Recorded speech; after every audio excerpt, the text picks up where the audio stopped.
Olá, gente. Sexto ano, vamos lá começar mais uma aula de história com o professor Claudemir, aparecendo aqui no cantinho para vocês. E hoje, gente, a gente tem aqui um tema que é a Mesopotâmia, certo? É a continuação, né? A gente fez um vídeo aí explicando algumas coisas e hoje eu queria fazer um complemento aqui do tema, certo? Os impérios da Mesopotâmia. Certo? Gente, a Mesopotâmia a gente já sabe que é terra entre rios, né? Aquele outro vídeo eu expliquei para vocês que essa região ela se desenvolveu, floresceu à margem de dois rios, né? No caso entre dois rios, o Rio Tigre e o Rio Eufrates. E lá, gente, se organizaram vários impérios, né? Aqui a gente tem alguns, né? Império Acádio, né? Por volta de 2350 a.C., o Império Babilônico, 1900 a.C., a gente tem o Império Assírio, a gente também tem o novo Império Babilônico, né? Aí a gente tem aqui outro tema, que é a vida na Mesopotâmia. Como é que era a vida das pessoas nessa época lá, né? E aqui a vida nas aldeias. Outro tema aqui é a vida nas cidades, certo? E para concluir, a gente tem uma religião com muitos deuses, que eles eram politeístas, né? Aí aqui começa a atividade, só que essa atividade eu passei para vocês, né? Eu vou elaborar aqui outra atividade, beleza? Então, gente, ó, o seguinte, esse tema aqui, Impérios Babilônicos, né? Tá aqui, Impérios, Impérios, deixa eu voltar aqui, os impérios da Mesopotâmia, né? As diversas cidades mesopotâmicas estabeleciam entre si trocas comerciais, acordos políticos e alianças temporárias. Esse povo eles viviam constantemente em guerras, né? Tinham os seus acordos políticos, acordos comerciais, mas as guerras não faziam falta. E esses povos eles viviam se conquistando um ao outro, né, gente? Eles atacavam as cidades, às vezes era até as cidades mesmo que eles negociavam, que eles tinham os acordos políticos, acordos econômicos. Eles saqueavam essas cidades, né? Levavam tudo que tinha, tudo. Ovelhas, ouro, gado, tudo que poderia ser saqueado, eles saqueavam, né? Até as mulheres, eles levavam como esposas e levavam como criadas, né? Algumas pessoas fortes, né? Eles levavam como escravos. Aqui, começando, a gente tem o Império Acádio, né? O Império Acádio, por volta de eu me perdo muito nessa questão do mil aqui. Por volta de 2350 a.C., formou-se o Império no centro-sul da Mesopotâmia, conhecido como Império Acádio, né? Ele dominou a região até 2150. Esses acádios, gente, foi um dos poucos, né, que conseguiram, dos poucos impérios dessa época que conseguiu criar uma escrita, né? Lá no Egito, nessa mesma época, eles já estavam criando a escrita hieróglifa, né? E esse povo aqui, eles criaram aquela escrita que até, se eu não me engano, no vídeo passado, eu mostrei para vocês algumas pedras de argila que eu fiz, né? Uma réplica dessa escrita cuneiforme, né? Que eu já comentei um pouco sobre isso, né? Eles foram um dos principais legados dele, foi essa escrita cuneiforme, que eu acredito que tenha sido a maior e mais, né, o maior avanço, né, a mais importante descoberta, invenção, né, a mais importante invenção do homem foi a escrita, gente. Aqui nós temos o Império Babilônico, esse Império Babilônico, 1900 a.C., certo? AC a.C. A cidade babilônica tornou-se sede de um grande império, o primeiro Império Babilônico, né, de 1600, no caso aqui, o rei Hammurabi, né, uma das pessoas que se destacou nesse império foi o rei Hammurabi. De 1792 a 1750 foi o reinado dele, né? Gente, esse Hammurabi, ele foi um cara muito bom. Não no sentido de ser um cara legal, bonzinho com todo mundo. Eu estou dizendo assim que ele foi um cara mesmo que ele fez com que a lei fosse cumprida dentro da Babilônia. Ele mandou organizar um código, o Código de Hammurabi, gente. O Código de Hammurabi foi fundamental para, foi o primeiro código de direitos, né, de direitos civis, de direitos criminais, de direito penal. É a base de todo o direito penal, de todo o direito constitucional, de todo o direito civil que nós temos hoje, né? É uma base, né? É uma base de direito. Então ele pegou todas as regras, costumes que se tinham nas regiões ao redor da Babilônia e mandou organizar em um código, em um livro, né? E nesse código, gente, tinha várias coisas interessantes, né? Eu não sei se aqui cita essas coisas que eu vou falar para vocês, né? Aqui o texto é muito pequeno falando sobre isso, né? Mas assim, gente, só um exemplo aqui do Código de Hammurabi. Pela lei de Hammurabi, pelo Código de Hammurabi, se uma pessoa matasse outra pessoa, essa pessoa que tinha matado tinha que ser morto também, porque a lei é quem matar morre. Então era a pena de morte. Se uma pessoa furasse o olho de uma outra pessoa, essa pessoa que furou o olho daquela outra, a justiça tinha que pegar essa pessoa e furar o olho dela também. Então, por isso que tinha-se um costume de dizer que o Código de Hammurabi era olho por olho e dente por dente.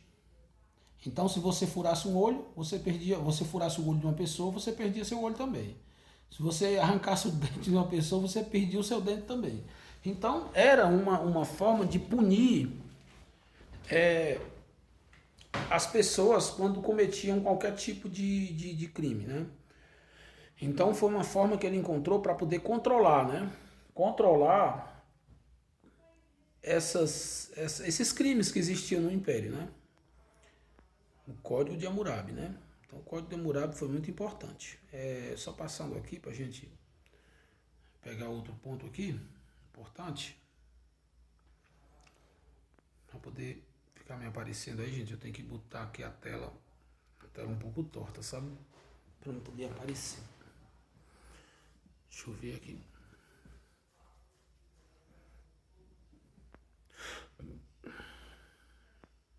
Olha, o Império Assírio.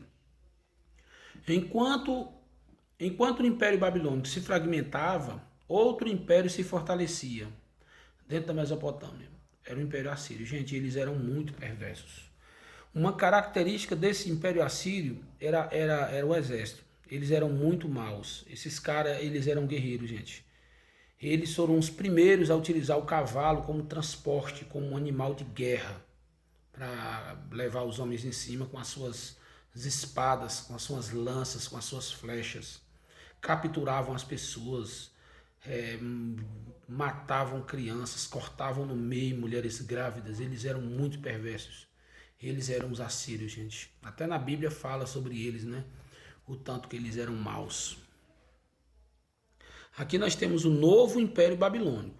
Os caldeus, né? Povo de origem semita, habitavam a região da Caldeia, no sul da Mesopotâmia. Eles lideraram a libertação da Babilônia durante o domínio assírio e assumiram o governo na cidade. No século 7 a.C., os caldeus dominaram a Mesopotâmia. Nasceu o Império Caldeu, também conhecido como Segundo Império Babilônico. Gente, foi nesse império aqui que teve o rei Nabucodonosor, né?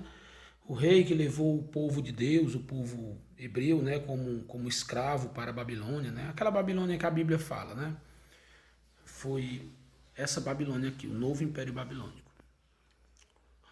Aqui a gente tem um mapazinho, né? Que mostra aqui algumas regiões, né? Da Mesopotâmia, né? O povo semita, né? O povo semita, gente, era o povo da Bíblia, né? Que fala de Abraão, Isaac, Jacó, aquela coisa lá. Daqui para a semana que vem, vai ser as provas, semana que vem as provas. Depois das provas, a gente vai comentar sobre isso. Como é que era a vida na Mesopotâmia, né?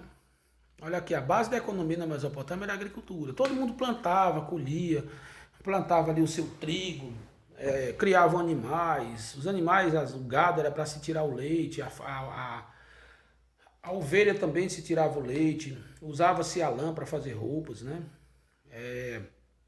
Nessa época, gente, eles começaram a usar uma espécie de arado, né? Em alguns animais para poder arar a terra. A Mesopotâmia, gente, ela, era uma região, gente, que era muito abençoada por conta dos rios, né? Os rios facilitou muito a vida de muita gente lá por conta de ter água, por conta da água fornecer o peixe, fornecer alimento para o gado, para as ovelhas, né? Eles criavam lá, gente, também muito camelo, muito jumento. O jumento era um animal muito bom porque ele passava muito tempo também sem tomar água, né? O camelo, um animal que passava talvez aí 6 meses, 7 meses sem beber uma gota d'água. Ele saindo bem abastecido, né? Enchendo a barriga d'água, ele poderia passar até 7 meses sem tomar água. Mas o normal dele é 30 dias, 2 meses, né? É o normal, que qualquer camelo aguenta 3 meses. Aí tinha camelo que era resistente, inclusive até hoje tem, né? Que eles passam aí até 7 meses. 7 meses começa o processo de desidratação do animal, né? O camelo ele tem 3 estômagos, né, gente? Ele armazena água nas diversas camadas dos estômagos. A vida nas aldeias. As grandes cidades-estados da Mesopotâmia eram circundadas por várias aldeias rurais. No campo, as pessoas se dedicavam à agricultura e à criação de animais e no pequeno artesanato. As pessoas mais pobres, que não tinham terra, prestavam serviço como de vaqueiros, né, carroceiros, cuidando de animais e pessoas, sendo escravos, né? Tinha muitos escravos, muitos servos, né? A Mesopotâmia, a Bíblia fala também muito dessa questão dos servos, né? Os servos que serviam a Abraão, as mulheres servas que ficavam na casa ajudando, né, a família de Abraão a fazer as coisas ali, cuidar da casa. A Bíblia fala muito isso, né?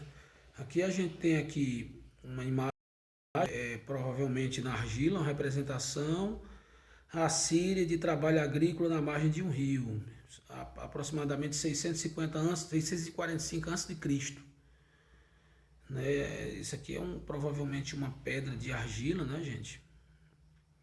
Eles gravavam nas pedras o comportamento das pessoas. Aqui eles plantando trigo, né?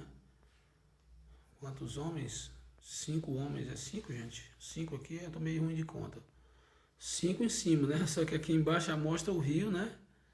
Os caras nadando, tipo, talvez pegando peixe e tal, né? A vida nas cidades. Como é que era a vida nas cidades? Nos outros centros urbanos, a tarefa de controlar a arrecadação de impostos, coordenar a construção de obras e irrigação e tal, isso era uma tarefa, gente, muito complicada, né? Trazer água para dentro das cidades. Inclusive no meu Facebook eu postei até um assunto lá interessante falando sobre os aquedutos romanos, né? Como os romanos conduziam água para Roma, através dos aquedutos, né? Esses aquedutos conduziam água pelas montanhas, pelas planícies. Quando era muito baixo, eles faziam tipo um muro, né? E por cima do muro fazia o cano, né? E esse cano conduzia água. Quando era em cima das montanhas, para poder manter a água numa posição reta, para chegar até na região que eles tinham interesse que a água chegasse, eles faziam um túnel, às vezes arrodeava a serra inteira para poder a água chegar até onde eles queriam. Então a arrecadação de impostos, né, tinha, a Bíblia fala, toda vida que a gente for falar, gente, aqui desse povo mesopotâmico, e mais na frente vai ter os fenícios, os hebreus e os persas, né, a gente vai falar muito da Bíblia, porque a maior fonte histórica que tem desse assunto é a Bíblia, né? A Bíblia fala dos publicanos, né, aqueles caras que cobravam impostos, escribas, que eram aqueles caras que escreviam, que sabiam ler e escreviam os documentos oficiais. Aqui tinha ferreiros, tinha médicos, soldados. A medicina não era muito avançada, né, gente? Claro. Naquela época as pessoas utilizavam muita coisa sobre superstição, né? Acreditavam em curas mais da parte divina do que na parte médica mesmo. O crescimento das trocas mercantis com povos vizinhos levou ao enriquecimento de comerciantes e fez surgir também homens de negócios que emprestavam dinheiro a juros. Isso se tornou uma característica desse povo nessa época, gente, porque era um povo que Até hoje, o judeu, ele tem uma característica, né? Que é enriquecer, né? Eles enriquecem, emprestam dinheiro a juro, né? Isso é uma característica deles, né, gente? Aqui a gente tem imagem de duas casas, né? Uma casa de um rico e uma de um pobre, né? É terrível, gente. Religião. A religião deles era politeísta. Politeísta que tem vários deuses. Gente, foi justamente nessa época que Abraão começou a contestar isso. Porque Abraão queria adorar somente um Deus. E eles, lá na Mesopotâmia, eles adoravam vários deuses, né? Esses zigurates, né, que eram esses prédios altos, semelhante a pirâmides, eles eram utilizados como templos, né? A cidade de Ur, aqui, ó, o nomezinho pequeno, né? Ó, nomezinho pequeno, no atual Iraque, né? Ur, no atual Iraque. A Bíblia fala muito dessa cidade aqui, né? Que é a cidade onde Abraão nasceu. Ur, né? Ur dos Caldeus, onde Abraão nasceu, né? Além de suas atividades religiosas e administrativas, sacerdotes e sacerdotesas eram encarregados de transmitir as tradições aos povos. A Bíblia fala que muitos desses sacerdotes, quando tinham um recado, por exemplo, Moisés, quando tinha um recado para dar, ele chamava todo mundo e cercava aquele monte de gente, ficava ao redor dele ouvindo as orientações que ele passava, certo? Então, gente, já estamos aqui com quase 17 minutos de explicação e eu quero ir agora lá para as atividades e a gente vai fazer uma tarefa. Valeu?